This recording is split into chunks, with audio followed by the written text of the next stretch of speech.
الحمد لله وكفى والصلاة والسلام على عباده الذين اصطفى خصوصا على أفضلهم وخاتم النبيين محمد الأمين وعلى آله وصحبه أجمعين وبعد. فأعوذ بالله من الشيطان الرجيم. بسم الله الرحمن الرحيم. ونزلنا عليك الكتاب تبيانا لكل شيء وهدى ورحمة وبشرى للمسلمين. صدق الله العظيم. We begin with Allah's blessed name. We praise Him and we glorify Him as He ought to be praised and glorified.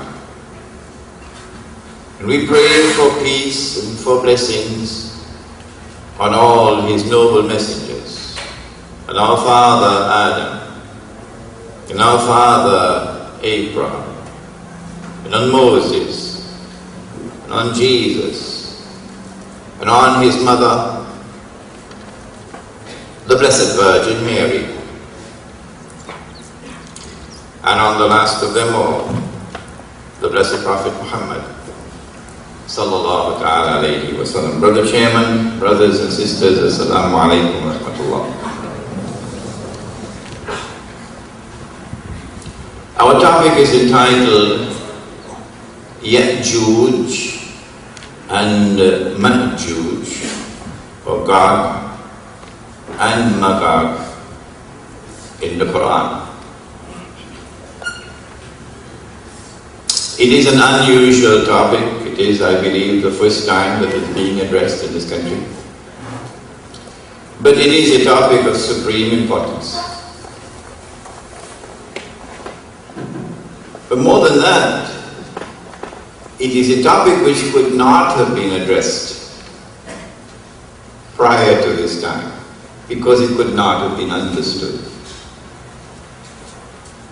What the Quran was saying on this subject, and what the Blessed Prophet, Allah's blessings be upon him, had said on this subject, could not have been understood until events had unfolded in history.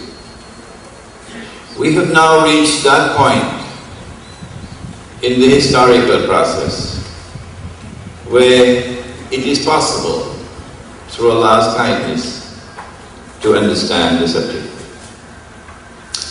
It would not be possible, however, in an hour and a half, and I've already lost 15 minutes of my hour and a half, to complete the subject.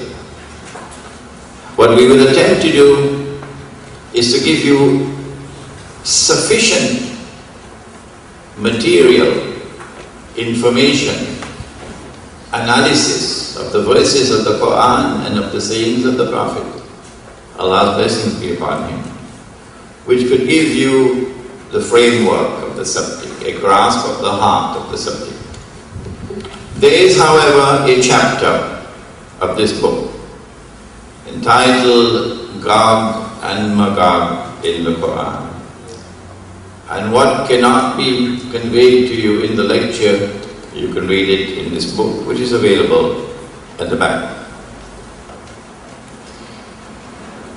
The Arabs of Arabia, the tribe of the Quraysh, which traced its ancestry to Ishmael alayhi salam,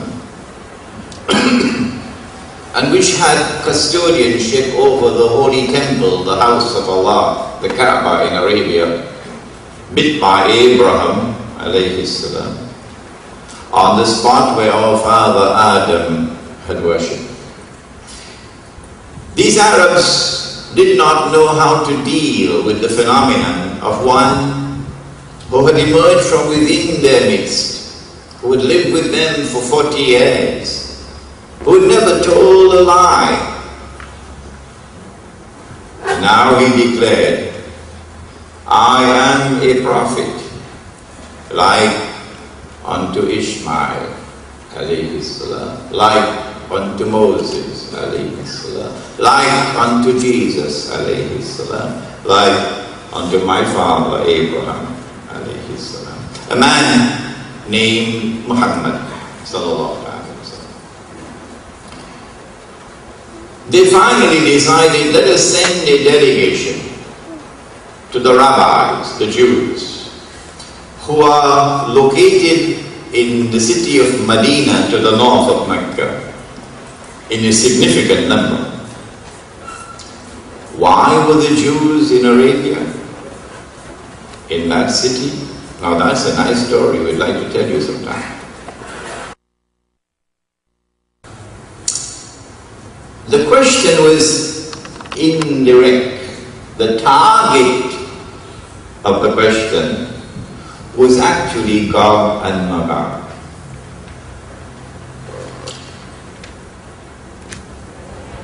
They wanted to know whether he knew about Gog and Magog, who were one of the major signs of the last day. In response to that question, which was posed to the Prophet ﷺ, together with the other two questions, revelation came down in the Quran.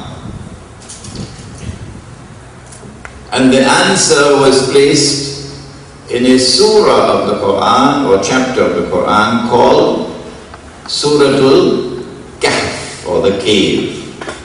And that is our topic for next month's lecture. So you could come back next month. This is the answer.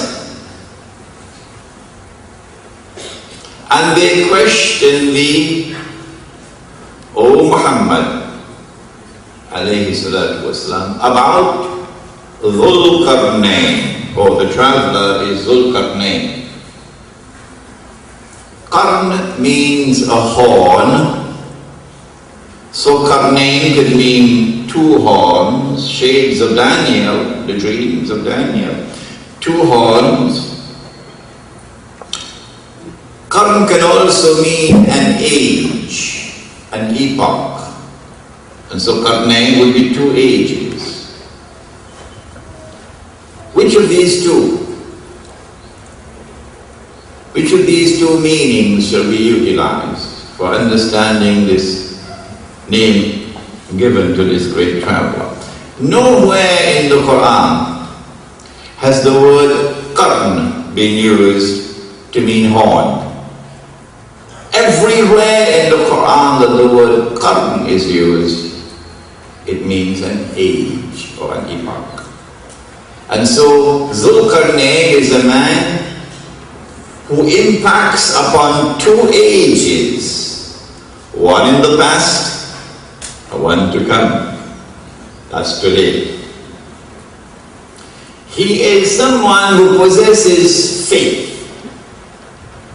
Faith in the one God. The one God who created both the male and the female, but is neither male nor female. In the United States, they're saying that God is both a man and a woman now.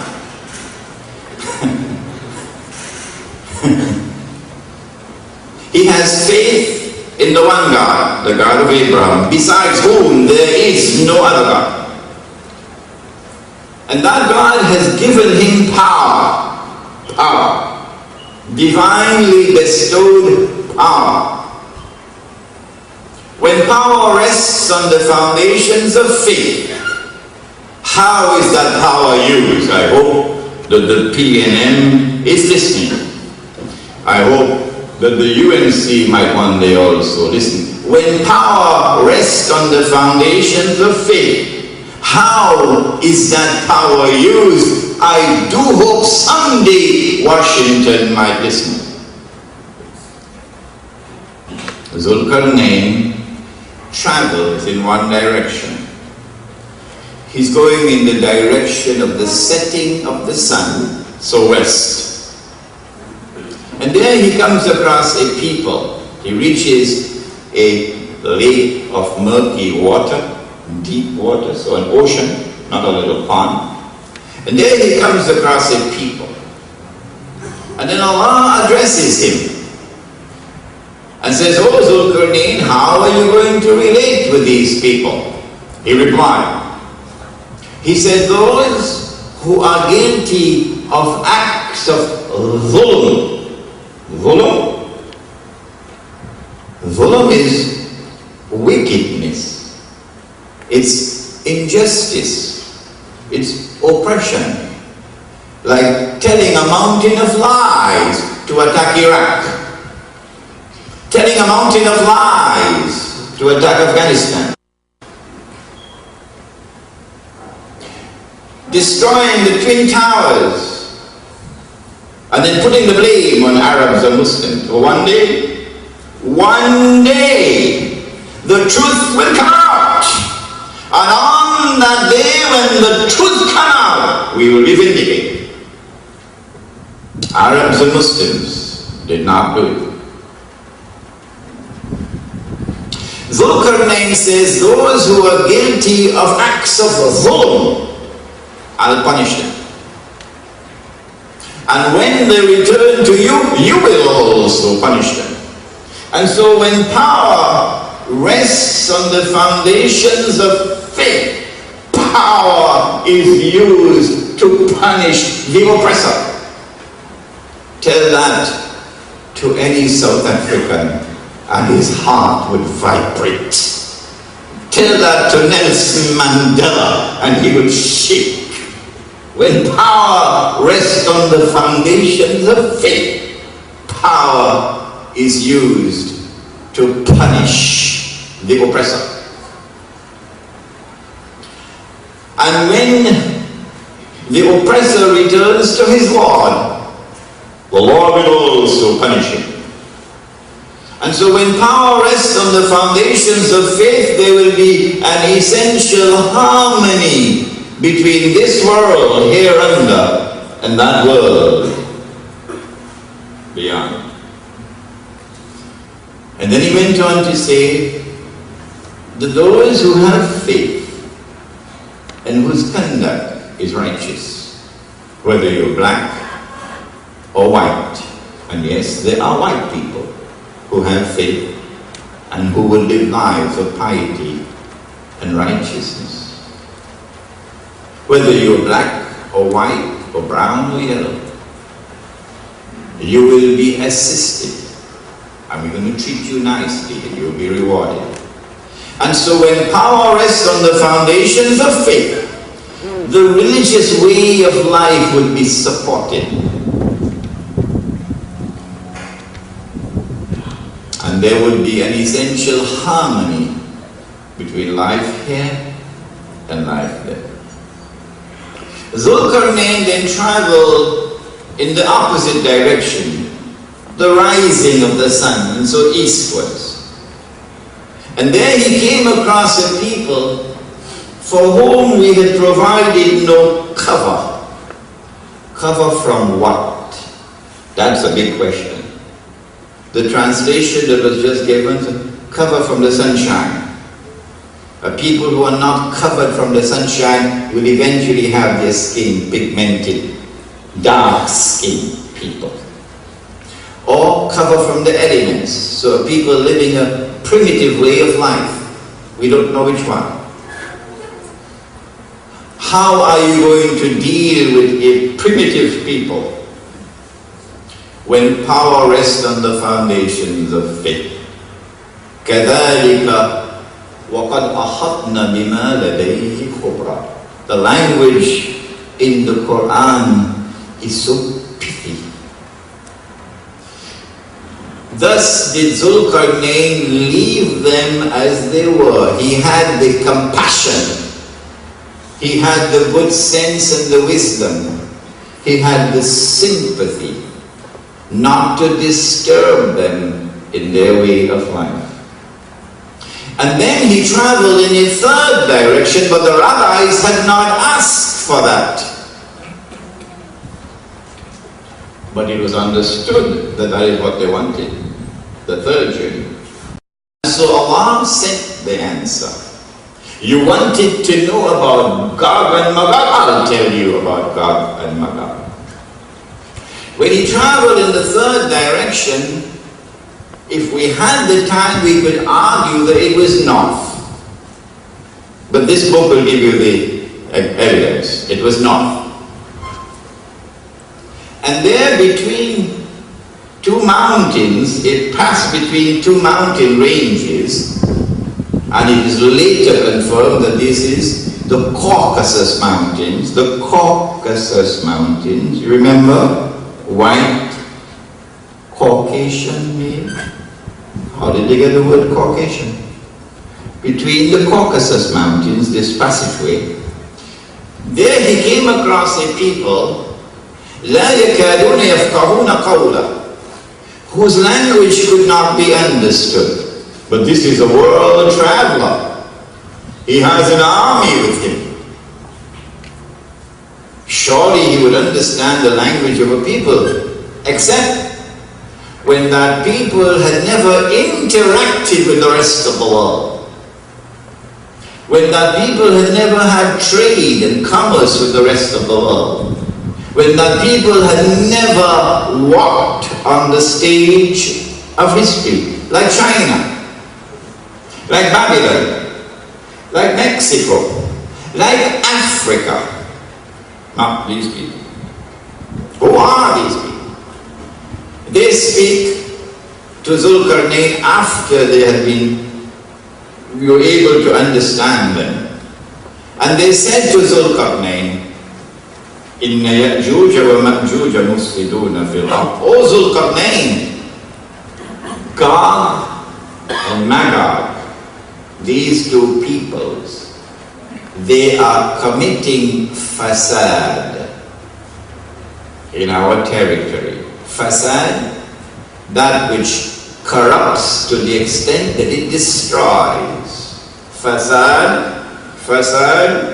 is that which corrupts to the extent that it destroys. Zulkarnain, Gog and Magog are acting in such a way, they are corrupting our society in such a way they're destroying us. Can you help us? Can you build a barrier between us and them? We prepare to pay you. Strange, isn't it? If Allah has given to Zulkarnain power, and it is the power with which he can pursue whichever goal he chooses to pursue, but then why does Zulkarnain not go in and simply destroy these wicked people? Teach them the lesson of their life. Why build a barrier? Zulkarnain should say to them, I don't need to build any barrier, I'll just move in and teach them a lesson. They'll never trouble you anymore. But Zulkarnain agrees to build a barrier. Strangely. He says, I don't need your wealth, what you have to offer me. In the same way that Solomon had said the same thing to Sheba, alayhi salam, Solomon. He said, provide me with manpower, bring me blocks of iron. And then he built the barrier to block this pass between the two mountain ranges. And after he built the barrier with blocks of iron, remember, iron, no bamboo, no recycled paper, iron. He then said, blow with your bellows, making a furnace.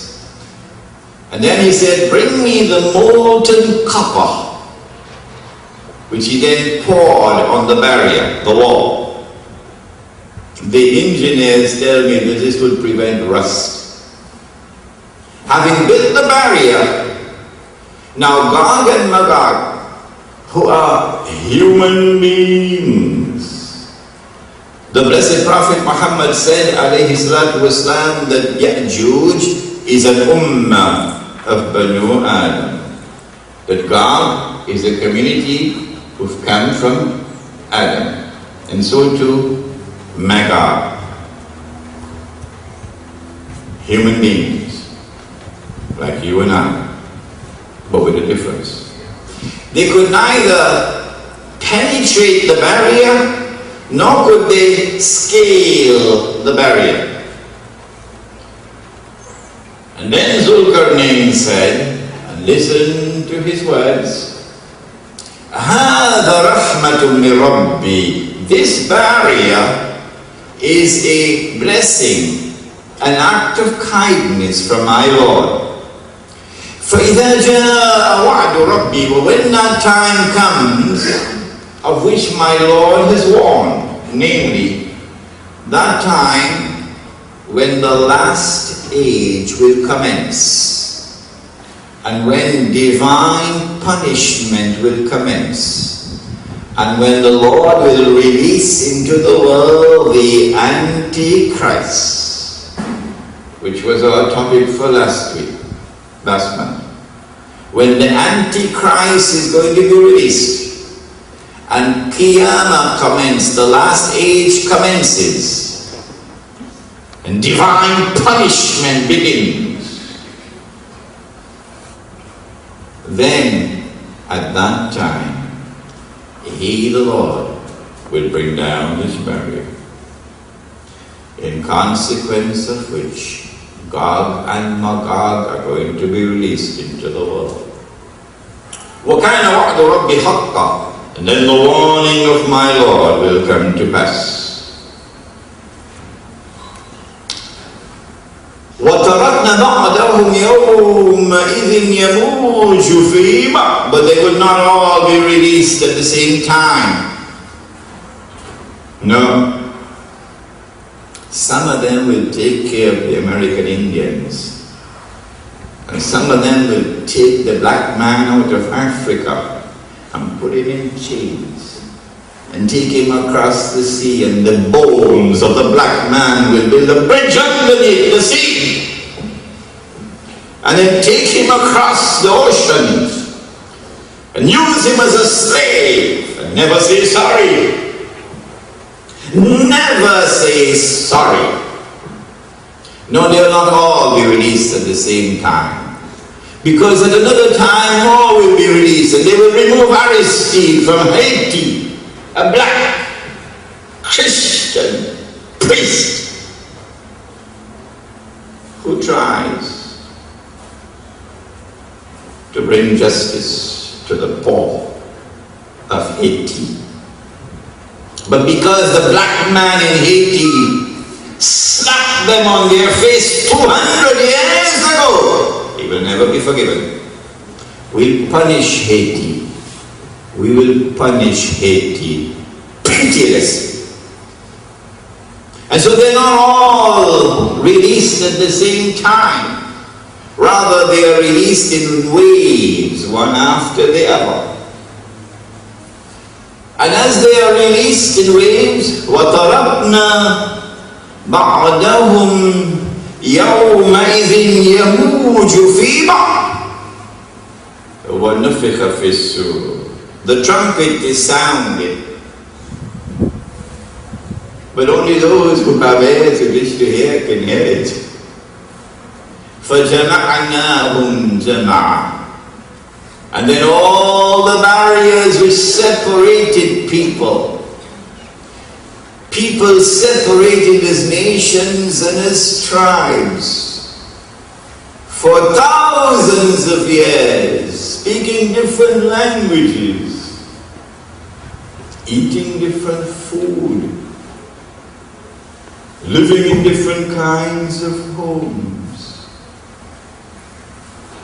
All these barriers are now swept away, and all of mankind are brought together in one global society. And it would be the global society of Gog and Magog, the only ones who will resist becoming a part of that global order are those who have faith in their hearts and who follow the messengers of Allah, and in particular the last of them all, the Blessed Prophet Muhammad. Allah's blessings be upon him. What happens when the wall comes down and Gog and Magog are released? Here are a people who have PhDs in wickedness, in corruption, in oppression, in injustice, and who are going to function as the right hand and the left hand of Dajjal. And so they're going to also have a PhD in deception. They tell lies upon lies upon lies. But in addition to this, the Prophet said that Allah said, Hadith al-Qudsi, listen to his words.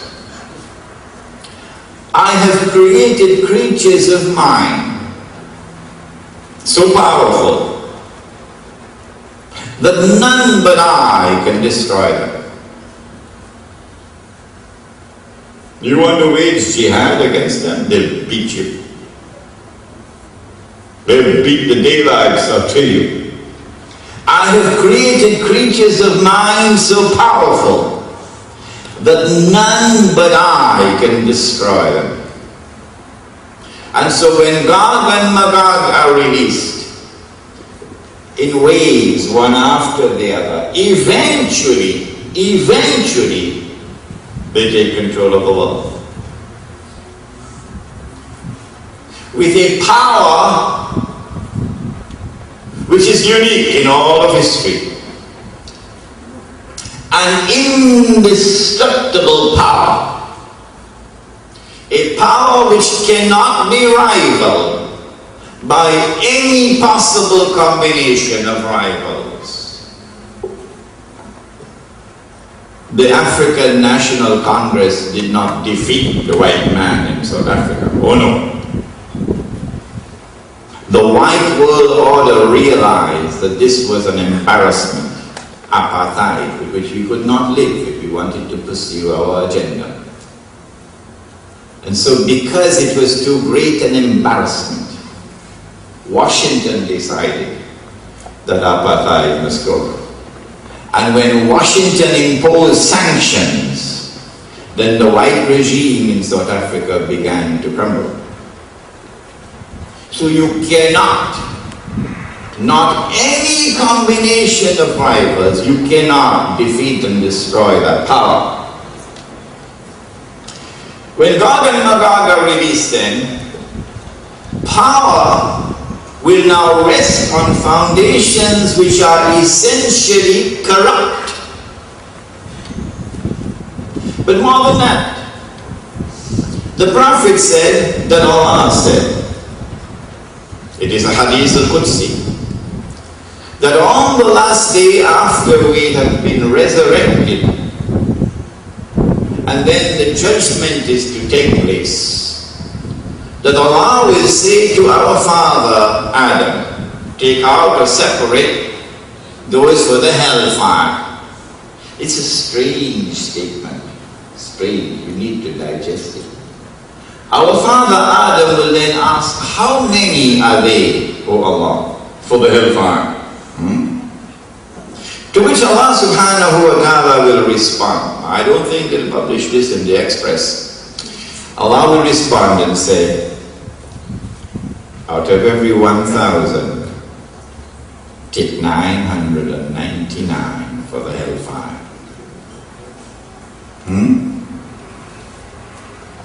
The companions of the Blessed Prophet were terrified, because in those days they had the fear of Allah in the heart. Today we got a Toyota Camry. They were terrified. Then he smiled. That beautiful smile which can come on the lips when there is innocence in the heart. And he said, good news for you, meaning those who follow me, Muhammad alayhi salatu wasalam, meaning those who follow the religion of my father Abraham. That religion. Good news for you. The one for heaven is the one who follows the religion of Abraham alayhi salam. But the 999, meaning the global society, embraced by globalization. And so South Africa shouldn't be so happy about getting the World Cup, because it's part of the march of globalization. Nelson Mandela doesn't understand that. I think Winnie Mandela would understand it. The 999 would all be the people of Gog and Magog. You might have a Hindu name, or you might have a Christian name, or you might have a Jewish name, you might even have a Muslim name. But that is only the external form. The internal substance is you've been embraced by Gog and Magog. And so when Gog and Magog are released, power will rest on foundations which are not only corrupt, but also godless. You beginning to understand? Are you? Yeah. Essentially godless. And so power will now be used not to punish the oppressor. No. Power will now be used to oppress. Power will now be used to corrupt. Power will now be used pitilessly to take from the poor the little that they have. And the prophets spoke of it in the Bible. The prophets spoke in the Bible of a time which will come when the little that the poor have will be taken from them. Take a look at Haiti. Take a look at the prisons of Iraq. Everyone else could write on Iraq. And they publish in the Guardian and the Express and the Newsday and so on. But when a Muslim wants to write on issues affecting us, they're not going to publish it until we write in conformity with their designs. And so it's time for us to come together and buy newspaper space. And when they refuse to give us newspaper space, we can't buy it, then we go and live in the mountains. Because no sense living here anymore. It's time for us to come together, put our little money together, and go and buy newspaper space, so that we can write, and so that the world can see what we write, unedited by any newspaper. A sister came to me in my class in San Fernando last Thursday with a check for $1,000. She said, yeah, use it to pay for your publications. You have with you in your hands, I believe, a booklet entitled The Islamic Traveler.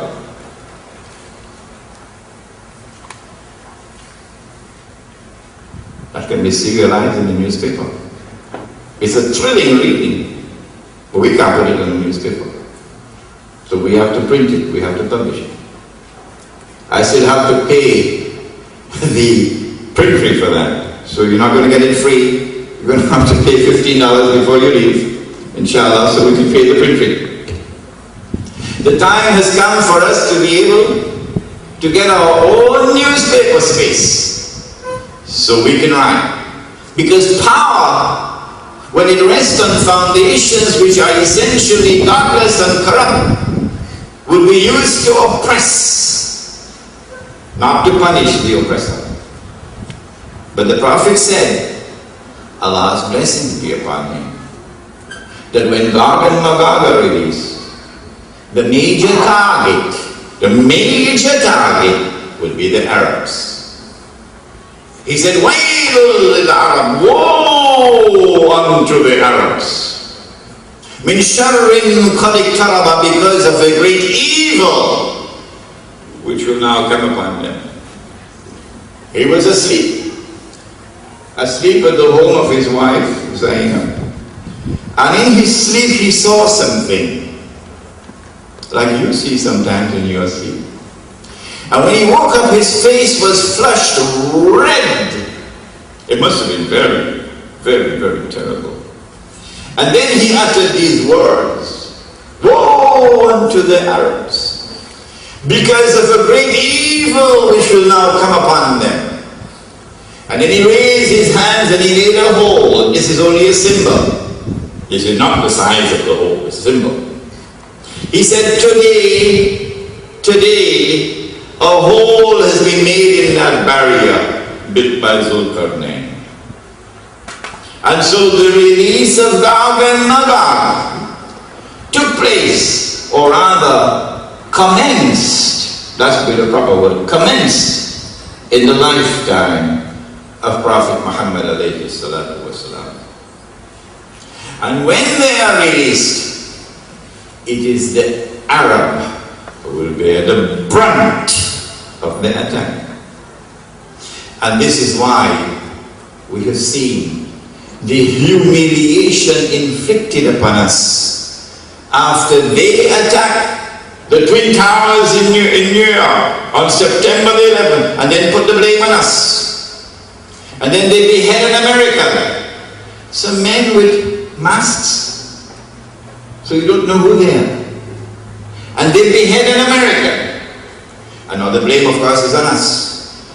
And then tomorrow, they will have a big act of terrorism in this country. Yes, I can see it coming. And when that major act of terrorism takes place in this country, you should see the newspapers and television and radio gleefully joining in that crusade to pin the blame on Muslims and on Islam. All so they can silence Islam. But it won't work. We know it's coming. When Gog and Magog are released, then power will be used to oppress. But power will also be used, remember, those who have faith and whose conduct is righteous. Zulkarnain rewarded them, treated them nicely. But when Gog and Magog are released, they will use their power to wage war. To wage war on the religious way of life. Ask the Roman Catholic Church. They know. The war on the Roman Catholic Church has been going on for years now. Wage war on the religious way of life. But in particular, to wage war on Islam and on Muslims. Whoever wishes to live a life of piety, of righteousness, of truthfulness, would find that you are now attacked, you are targeted by the godless world. And when power rests on foundations which are essentially godless, that world order will not show respect for people who live the primitive way of life. No. They will be hunted down like cockroaches and exterminated like cockroaches by a people who wield power which cannot be destroyed by anybody, and who will then put on their nice clothes Sunday morning and go to church. Yes, it happened in North America, and we will not allow them to forget it. It is still happening. Go look at the prisons of Canada, and you'll see that the prisons of Canada are filled with native Indians. Filled. Go look at the prisons of North America, of the United States of America. I understood the United States only when I went to work in the prisons of the United States. I had read somewhere in the history books that slavery had ended. And I had seen a statue out there called the Statue of Liberty. And it was saying, come, give me your people who are oppressed, I'll give them liberty. And so I thought, slavery has ended. But when I went into the prisons of the United States of America, I wept. I wept. And I still weep. Because I saw that the prison guards were all white, with a sprinkling of blacks now and then. And I saw that the inmates were mostly black. And not just black, young black men. And I asked myself, did slavery really end? And so those who are the most vulnerable in society, the weakest of all in society, the world order will be pitiless, merciless in its oppression of such people.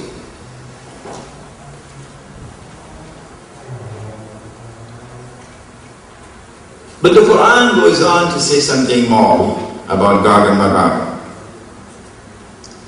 We now leave Surah Al-Kahf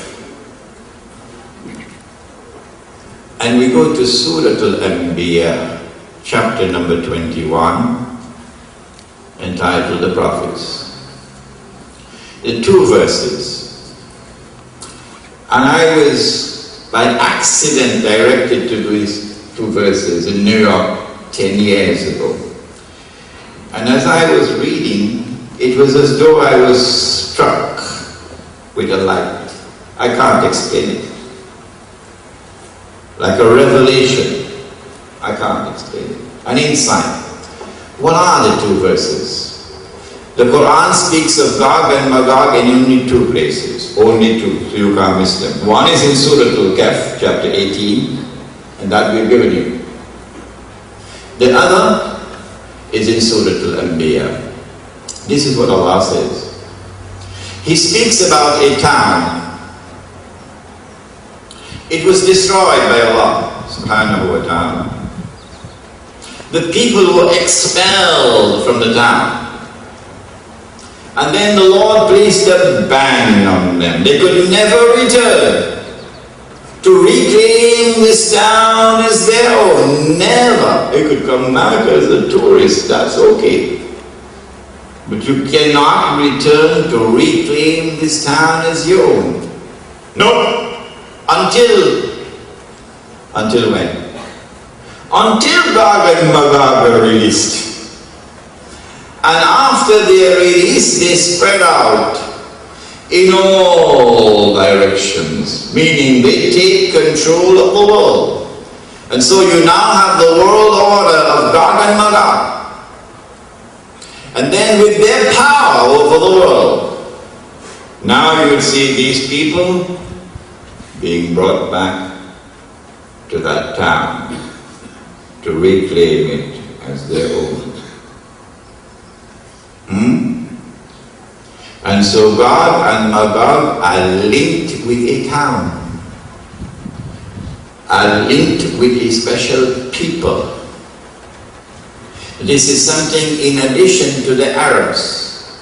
Gog and Magog like to attack the Arabs, humiliate the Arabs with sexual perversions in the prisons of Iraq by a people who dare to call themselves civilized.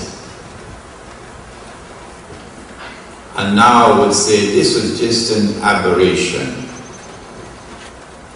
Which town is this that is linked to Gog and Magog? This is something absolutely new to a Christian. I think so. If I'm wrong, I want you to be corrected. Because the material which is available to the Christian and the Jew does not have this information. If I'm wrong, I would like to be corrected. Which town is it? destroyed by the Lord. The people expelled. A ban placed on them that they can never return to reclaim that town as their own until Gog and Magog are released. And after they are released, they spread out in all directions. Remember, they're being released in waves, And when they spread out in all directions with their indestructible power, they take control of the world in the world order of Gog and Magog. Then you will see these people being brought back to reclaim that town. This book has dealt with that subject in detail.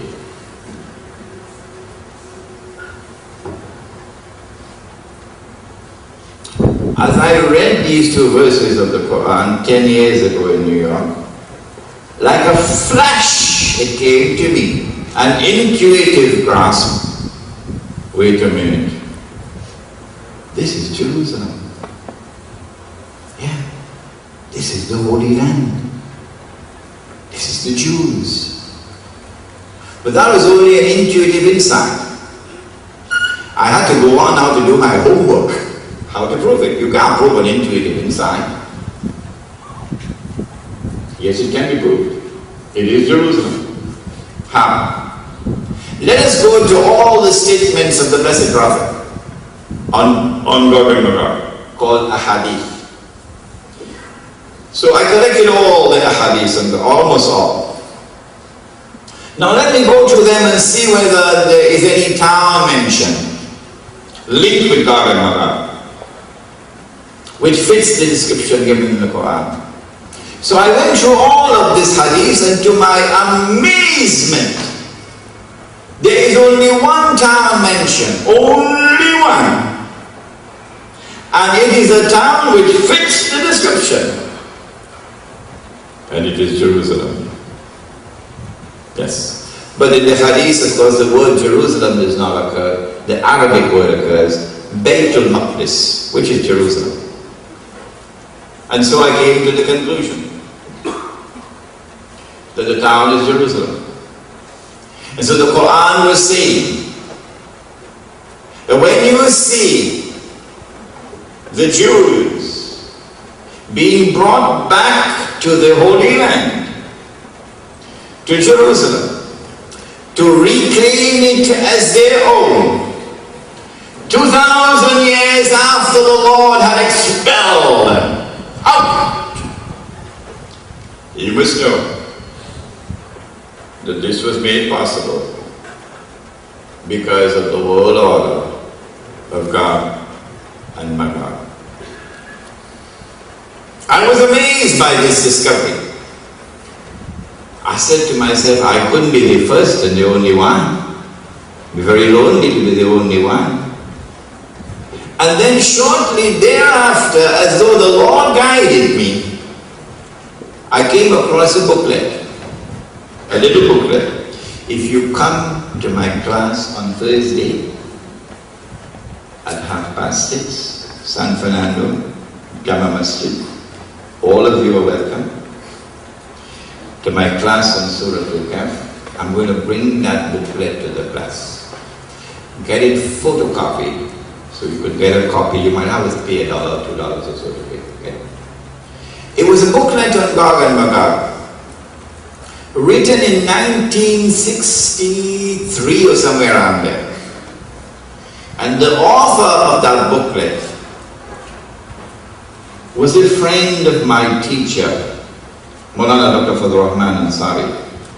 I read the booklet and I found that the most important point of all made in the whole booklet was that the town was Jerusalem. The town was Jerusalem. The rest of the booklet didn't impress me so much, but this was impressive. And then in the preface, the author says that he was grateful to Maulana Dr. Ansari, who guided him and explained the subject to him. And so I came to the conclusion, tell me if I'm wrong. I came to this conclusion, if you think I'm wrong, you can throw me out of the hall. I came to the conclusion that if this is the most important point made in this booklet,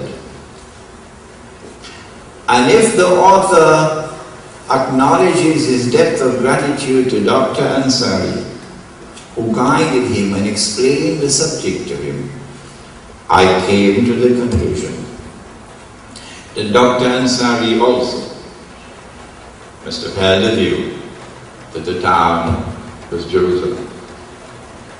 If it is an unreasonable conclusion, take me and throw me out of the hall. And so I was not the first. There were others, but very few. And so now we have reached an amazing point in our lecture.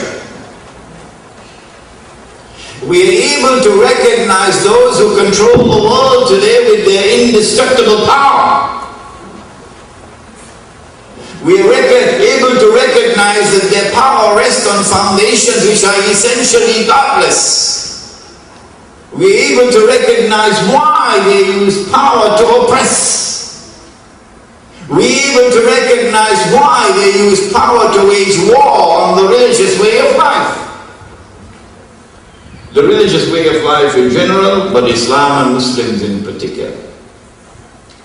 And we are able to explain that mysterious, mystifying, puzzling, baffling relationship between the white world order and the state of Israel. Now we can understand. If this is the world order of Gog and Magog, and if this is the world order which is bringing about globalization, and if inherent in that globalization process is the destruction of faith, and all of mankind are being embraced in a godless melting pot, what do we do about it?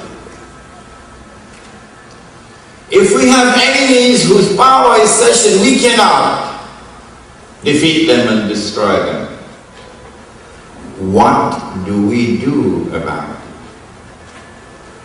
If we know that this is part of the divine plan to send this evil storm through the world, what do we do about it? In the next lecture, which is Suratul Kahf in the modern age, you get the answer. But today we'll attempt to give a brief look at the answer. But before that, how long will this storm last? How long will these oppressors continue with their pitiless, merciless oppression, their corruption? They have corrupted the political process around the world. They have corrupted the economy around the world. They have corrupted the marketplace around the world. They have corrupted money. Money. The thing that you have in your pockets that you use to buy and sell, which today is made of paper. You got some in your pocket? Paper? Are we supposed to recognize that as money? Huh? Yeah. And tomorrow, of course, the paper is going to disappear. Huh? And then a new kind of money is going to come to replace it. Huh? And the new money is going to be invisible. You can't see it. What? Invisible money? And the new money is going to be intangible. You can't touch it. What are you talking about? Money I can't see. Money I can't touch. Yeah? And I'm supposed to accept that as money? Nah. Only somebody who has the brains of a jackass will accept money you can't see and money you can't touch. Those who corrupted money by taking away real money and replacing it with artificial money, paper money, and then cause the paper to fall in value. And as the paper falls in value, wages lose their value. And then of course the chief personnel officer, CPO in Port of Spain, have teachers demonstrating in front of CPO office and striking your feet, wages falling in value. Because the paper falling in value. And then when they have completed their process using paper, of corrupting the world through a system of legalized theft, they can rip off mankind. Then they move to the next stage, which is to enslave mankind with a new financial slavery. And so the paper will disappear. You don't believe me? Just sit there and wait. Darul Uloom, of course, has absolutely no knowledge about that. They are concerned with more important issues. Darul Uloom is concerned with far more important issues. When all the paper disappears, then electronic money takes over. It's already showing its ugly head. And with that electronic money, financial slavery comes to the world. Financial slavery comes to the world. You can't take your money out of an account, bank account. How are you going to take it out? No, there's nothing to take out. Because only electronic impulses and machines in the bank. All that you can do is to transfer your money from one account to another. That's what you can do. They know how much money you have. You can't hide it from them. They know how you're spending your money. They know where you're spending your money. They know where you're getting your money from. Everything they know. They could type in any amount of money they want to type in and make any amount of money they want. Those who control the system. And they could wipe out your bank account if they want. Nobody will stop them. Who controls the banking system in the world? Your worst enemy, says the Quran, the Jew. Not all Jews are your enemies, incidentally. Not all. Those Jews who wage war on you because of your religion. They are your worst enemies in the Quran, says the Quran. And so they corrupt everything. A world in which sexual relationship is absolutely corrupted. And our young people now go on the internet with all the pornography and the videos with all the pornography. Our young people now begin to dress following others until eventually they almost knew. Yeah. And then you have rapes all over the place. And society is collapsing. Everything falling apart. What is it that has hit us? It is Gog and Magog. The world order of Gog and Magog. When will it end? And how should we respond to it? Let us take the first subject. When will it end? There is a link between Dajjal, the Antichrist, and Gog and Magog. And it is not any kind of intellectual arrogance on our part when we say that only the Muslim who has the knowledge of the Quran and the sayings of the Blessed Prophet, alayhi salatu wasalam, only the Muslim can explain the subject of the Antichrist and his link with Gog and Magog.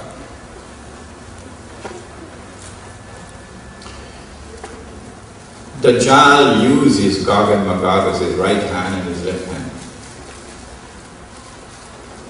The Antichrist is in a dimension where we can't see him. Remember that. When he's in a day like a year, we can't see him. He's in stage 1. When he's in a day which is like a month, we still cannot see him, but he's in stage 2. When he's in a day which is like a week, we still can't see him, but he's now in stage 3. At the end of stage 3, he will now enter into our dimension of time. His day will be like our day. And so we'll be able to see him. He will be a Jew, the Antichrist. He'd be a young man. He'd be powerfully built. He would have curly hair. Where would he be? On earth. Jerusalem, the Holy Land. Ruling the world from Jerusalem. From what would appear to be the throne of David alayhi salam. With what would appear to be eternal rule. Then the Antichrist would say, I am the Messiah. And lots of Jews and lots of Christians, I believe, particularly those around George Bush, would accept him as the Messiah. Then of course he can rub his hands and say, mission accomplished. By my calculation, I think we're about 50 years away from that, but of course I can be wrong. But in order for the Antichrist to achieve his objective, he needs to liberate the Holy Land. Number two, he needs to bring the Jews back to the Holy Land to reclaim it as their own. Number three, he needs to restore a state of Israel in the Holy Land and get the Jews to believe that this is the holy Israel of David and of Solomon alayhi salam. And number four, he has to get that state of Israel to become the ruling state in the world. The Antichrist uses the world order of Gog and Magog to achieve these objectives. It is as plain as daylight. It is that white world order which has made it possible for the Holy Land to be liberated. 1917, British Army. It is that white world order which has brought the Jews back to the Holy Land to reclaim it as their own. It is that white world order which has caused the state of Israel to be restored in the Holy Land, and it is not an essentially Jewish state. That Israel is a white European state, masquerading as Jewish. It is a Euro-Jewish state. The Jews who are our cousins, the Jews who are of Semitic origin, not European origin, those Jews are second-class citizens in Israel. And those Jews are constantly complaining about racial discrimination against them in Israel by the white Jews. And it is that white world order which is now poised, the world order of Gog and Magog, which is now poised to deliver to Israel the rule over the whole world. We have said in previous lectures that there is an uncanny similarity between an act of terrorism which occurred in the summer of 1914 and which paved the way for the First World War, which delivered the liberation of the Holy Land for the Jews. The summer of 1914. An uncanny similarity between that act of terrorism and September the 11th. We say that the same people who planned and executed the attack of the summer of 1914 are the same people who planned and executed the attack of September the 11th. The purpose for the September the 11th attack is to allow events to unfold in such a way that Israel will eventually wage a big war. And when Israel wages a big war, the territory of the state of Israel will expand dramatically. How big? From the river of Egypt to the river Euphrates. From the river of Egypt to the river Euphrates. Does it sound familiar? Does it sound familiar? From the river of Egypt to the river Euphrates, that's false. It's there in the Bible, yes, but it's false. The Holy Land does not extend from the river of Egypt to the river Euphrates, and the Quran confirms that.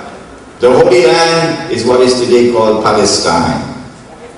When Israel wages that big war, Israel then sees the Suez Canal. Israel will seize the oil of the Gulf. And Britain and the United States will stand firmly behind Israel, Blair and Bush. At that time, the US dollar collapses. At that time, the US economy collapses. At that time, Israel stakes her claim to be the ruling state in the world. Not appear to be an aggressor. And not appear to be an aggressor. Israel must be able to present to mankind an image of a state which is under siege, a state which is facing a tremendous threat to its existence. And so September 11th was used to attack Afghanistan with a brutality which is inexplicable. A 2,000-pound bomb being dropped upon a people who are defenseless, living in almost primitive conditions, and who had waged war against the Soviet Union for 12 long years, who are some of the poorest people on the face of the earth, and you are the richest, the most wealthy, the most powerful country in the world, and you dropping 2,000-pound bombs upon these defenseless people, indiscriminately killing women, killing children, doesn't matter. Why? This indiscriminate, reckless, wanton use of force in such a wicked way. There's a purpose. The purpose is to try to wake up the Muslim world, wake them up, so that they'll come out and attempt to use force. And then the attack on Iraq. And after attacking Iraq and getting rid of that blue-eyed boy of the Yankees, they created him, they fed him, they groomed him, they supported him, all through a man named Saddam Hussein. Then they turned against their own blue-eyed boy, used him as the reason and justification to invade Iraq. But if we, the Muslims, had ever attempted to remove Saddam Hussein, they would have destroyed us. No. And now they go in the prisons of Iraq. Is all of this sexual humiliation being inflicted on the Ummah of Muhammad ﷺ by accident? Are these random events taking place by a few rogues? Not at all! This is deliberate policy. We thought that the Muslims would have woken up when we attacked Afghanistan, but they did not. We thought that they would have woken up when we attacked Iraq, and they would have overthrown some of the pro-American regimes like the Jordanian regime, but they did not. The Muslims are really snoring. So we've got to do something more to really get them vexed. That's why the sexual humiliations of the prisons of Iraq. That's why they were parading naked prostitutes before our people in Guantanamo. This booklet in your hand has an appendix at the back, which comes from one of the inmates who was released from Guantanamo. And because he was a British national, he was a black Jamaican, incidentally. A black Jamaican who converted to Islam. He was able to tell the story about Guantanamo. Read that story at the back of this. I don't think the Express will publish it. And you'll see, this is not a random, accidental policy. This is by design. Its purpose is to try to get the Muslim world to wake up, overthrow some of the pro-American regimes, get some Muslims so mad that they will now become terrorists? Can we manufacture some terrorists among these Muslims? Get them so mad, lead them to acts of terrorism? It is when these things occur, when the world can see that yes, there is some danger, some threat from the world of Islam now, that Israel will have what Israel will present as casus belli, some justification for a big war which has already been planned long, long ago. So that is what the White World Order is now doing, helping Israel so that Israel can wage a big war. When Israel wages that big war and becomes the ruling state in the world, then the world order of Gog and Magog will now become a means through which Israel can effectively control the world.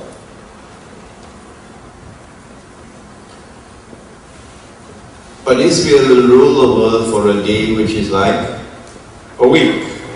A day like a week. Which some mathematician will do the calculation, maybe it amounts to about 30 years or so, 40 years or so. At the end of that time, the masjid would have been destroyed, Masjid al-Aqsa. The temple would have been rebuilt. And then the Antichrist will emerge as the ruler of Israel and the ruler of the world and declare, I am the Messiah. And when it is accepted, he rubs his hands and say, mission accomplished.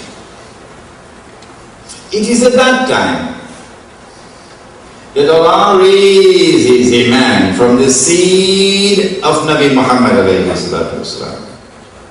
And he is known as the Imam al-Mahdi. And with him, Darul Islam is restored, and we have that subject in this series of lectures. Imam al-Mahdi and the return of the Caliphate, that is one of our topics. When Darul Islam is restored in the Arabian Peninsula, that is goodbye. Goodbye to the American Kingdom of Saudi Arabia. Back into the garbage bin from where it came out in the first place. But when Darul Islam is restored in the Arabian Peninsula, Imam al-Mahdi, that is the most significant, real and tangible threat to the state of Israel. And so the Antichrist attacks. The Prophet said that the attack would come from the east. He pointed 20 times to the east. East of Medina is not Japan, something closer. He said that the Antichrist will ride on a donkey. Remember the last lecture? The donkey will travel as fast as the clouds. The donkey will have his ears stretched out wide. And so therefore, when the Antichrist attacks, it's going to be fighter aircraft. East of Medina is the Saudi, used to be Saudi, now is the American Air Force Base in Tehran. So it's an aerial attack. The angels guard Makkah and Medina, and the Prophet said that the attack will be diverted to Damascus. And that is where the confrontation takes place between the Antichrist and the Imam. The Antichrist and the Imam.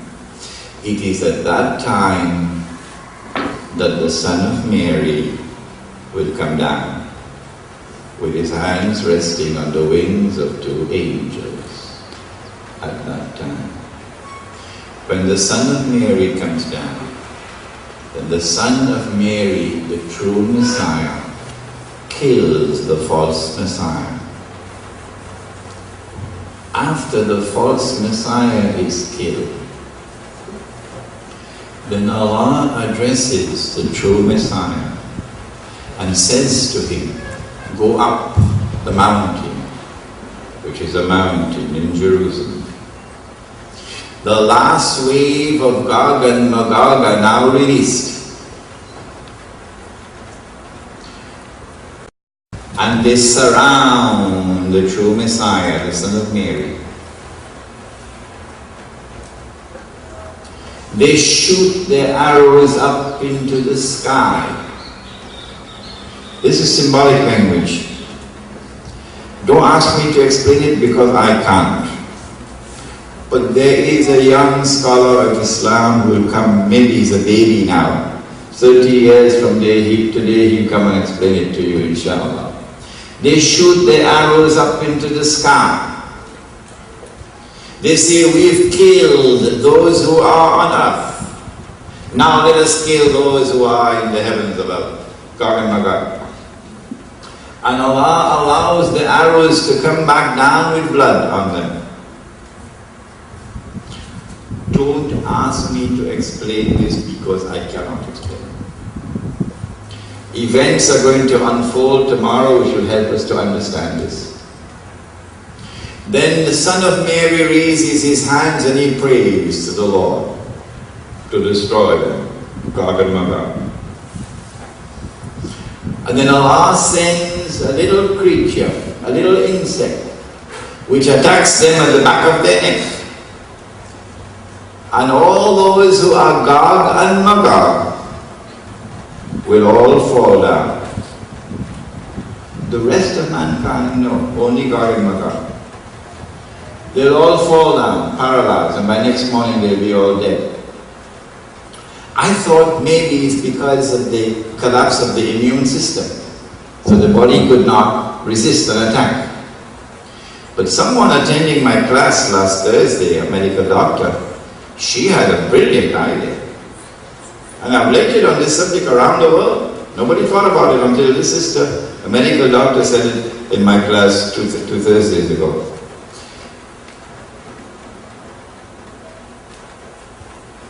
Where was that wall? Caucasus Mountains. And so when Gog and Magog are released, we find them out there, Caucasus Mountains.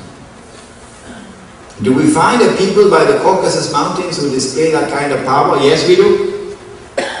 Yes, we do. An indestructible power. They are there. Who are they? The Khazar tribes. Khazar.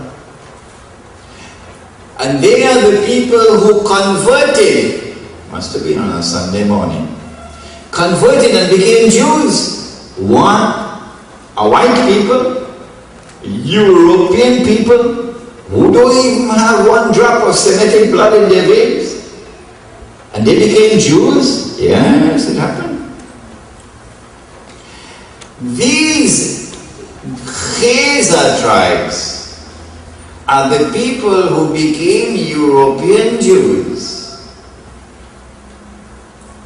And they're the ones who were able to block the Muslim army as a wall which was impenetrable, displaying that power.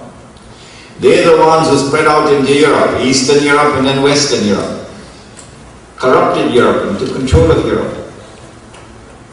And then they went over across the ocean and took control of the United States.